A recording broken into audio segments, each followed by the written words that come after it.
Hello guys, welcome to my channel Shiksha Vardhak. आज की class में हम पढ़ेंगे आ की मात्रा। जैसा कि आप यहाँ पे देख सकते हैं, ये आ की मात्रा लिखी हुई है और हम पंजाबी की लैंग्वेज सीख रहे हैं, तो पंजाबी में आ की मात्रा को कन्ना कहते हैं। तो चलिए उससे पहले एक चीज़ जान लेते हैं कि यहाँ पे हमेशा यही वाले पोर्शन में ये ऊड़ा एड़ा मतलब पंजाबी का चार्ट ही क्यों बना होता है। वो इसलिए बना होता है, उसका रीज़न सिर्फ यही है कि आपको इजी हो जाए। यहाँ से हम वर्ड कोई भी उठाएं, अक्षर उठाएं और यहाँ पे हम इजीली वर्ड्स बना लें। यहाँ पे हमारा कोर्स चलता रहेगा और यहाँ पे ऊड़ा एड़ा लिखा रहेगा। इससे आपको इजी हो जाएगा, यहाँ पे ज़्यादा सोचने की ज़रूरत नहीं पड़ेगी। और सबसे पहली बात ये है, हर क्लास में हम ये बताते हैं कि आपको ये बेसिक चीज़ें आनी चाहिए। ये पूरा चार्ट है पंजाबी का अल्फ़ाबेट्स का, ये आपको जो याद होना चाहिए, तभी आप आगे की लैंग्वेज, आगे की मतलब कि कैसे कैसे कोर्स में वीडियोस आ रही हैं वो आप इजीली समझ सकते हैं। सबसे तो ये चार्ट का यही मतलब है यहाँ पे होना कि यहाँ से हम इजीली वर्ड्स उठाएं और यहाँ पे हम वर्ड्स बनाते रहें। तो इससे हमारा टाइम वेस्ट ज़्यादा नहीं होगा और जल्दी से हमें समझ भी आ जाएगा। और चलिए आज की हम क्लास स्टार्ट करते हैं। तो उससे पहले एक चीज़ देख लेते हैं कि यहाँ पे हमने लास्ट क्लास में हमने क्या किया था। लास्ट क्लास में हमने किया था अक्षर से शब्द बनाए थे, जिसे हम मुक्ता भी कहते हैं। मुक्ता का मतलब होता है जो हर मात्रा से मुक्त, जिसमें कोई मात्रा का यूज़ नहीं होता, ऊ की नहीं होता, बड़ी ई छोटी ई की मात्रा का यूज़ नहीं होता। हमने लास्ट क्लास ये पढ़ा था। जैसे सा से बनाए तो सा र, सर, सर। यहाँ पे कोई मात्रा का हमने यूज़ नहीं किया, ना बड़ी ई की मात्रा का यूज़ किया, ना छोटी ई का, ना ऊ का, ना बड़े ऊ का, कोई मात्रा का हमने यूज़ नहीं किया। जैसे और बनाए तो घ से बनाते हैं, घर, घर।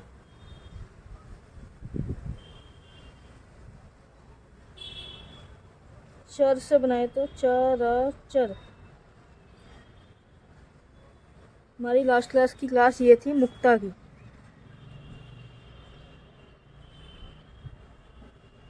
मुक्ता का मतलब होता है हर मात्रा से मुक्त, मतलब कोई भी मात्रा का हमने इसमें यूज़ नहीं किया था, उसे कहते हैं मुक्ता। तो चलिए आज की क्लास हम स्टार्ट करते हैं, जो कि हमारा टॉपिक है आ की मात्रा। हिंदी में आ की मात्रा कहते हैं और पंजाबी में आ की मात्रा को कन्ना कहते हैं। हिंदी में आ की मात्रा कहते हैं और पंजाबी में कन्ना की मात्रा कहते हैं, कन्ना।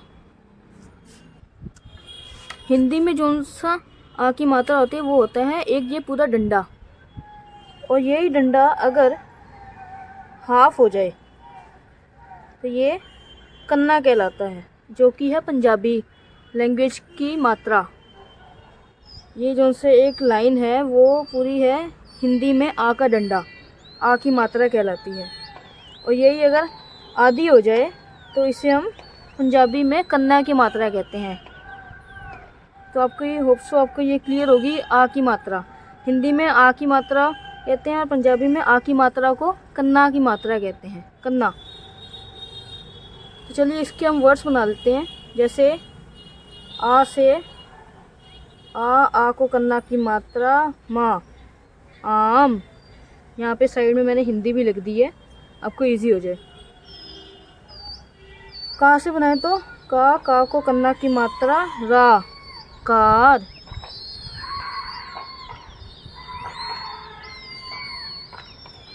चा से बनाए तो च र, चा को फिर कन्ना की मात्रा चर्चा। फिर टा से बनाए तो टा ल, ना को कन्ना की मात्रा टलना।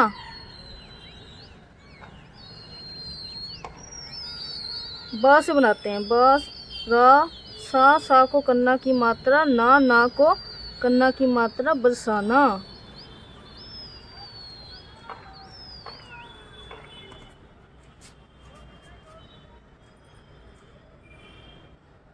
पा से बनाए तो प ल ट, ना को ना को कन्ना की मात्रा पलटना।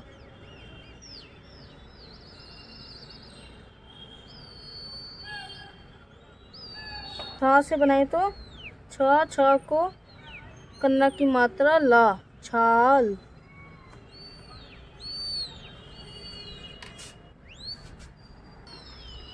तो आज की हमारी क्लास यहीं तक है।